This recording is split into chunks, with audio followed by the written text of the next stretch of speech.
Actualité africaine, Madagascar. Randrianirina prend le pouvoir après la chute de Rajoelina. Le 14 octobre 2025, le colonel Michael Randrianirina, commandant du corps d'armée des personnels et des services administratifs et techniques CAPSAT, unité d'élite de l'armée malgache, s'empare du pouvoir à Madagascar, après la fuite du président Andry Rajoelina et la dissolution des institutions. Cette prise de contrôle militaire intervient au terme de plusieurs semaines de manifestations massives, initiées par un mouvement de jeunes surnommé la Génération Z, dénonçant les pénuries d'eau et d'électricité, la vie chère et la corruption. Alors que les protestations se multiplient dans la capitale malgache, Antananarivo, Randrianirina et ses troupes franchissent un seuil critique le 11 octobre 2025 en quittant leur caserne pour rejoindre les manifestants. Refusant de réprimer la foule, le CAPSAT se présente comme protecteur du peuple. Après un échange de tirs avec des forces restées loyales au régime, l'unité annonce avoir pris le contrôle de l'armée et nomme un nouveau chef d'état-major, le général Demosthène Pikoulas, validé par le ministre des Armées. Rajoelina quitte alors la capitale. L'Assemblée nationale prononce sa destitution, mais la haute cour constitutionnelle n'a pas le temps de la valider. Michael Randrianirina dissout l'ensemble des institutions et se proclame chef de la transition. On l'écoute.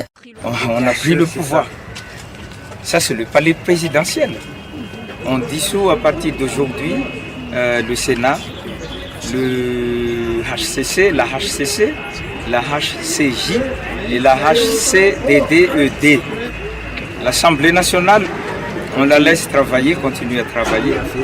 Formé à l'académie militaire d'Antsirab, le colonel Randrianirina est une figure connue au sein des forces armées. En 2023, il avait été condamné à 1 an de prison avec sursis pour atteinte à la sûreté de l'État et brièvement détenu avant d'être réintégré et nommé à la tête du CAPSAT. Malgré ce passé controversé, il conserve une forte influence dans l'appareil militaire. En s'imposant son mandat électif, Michael Randrianirina ouvre une nouvelle phase de transition dont les contours restent flous dans un pays de nouveau confronté à l'incertitude politique.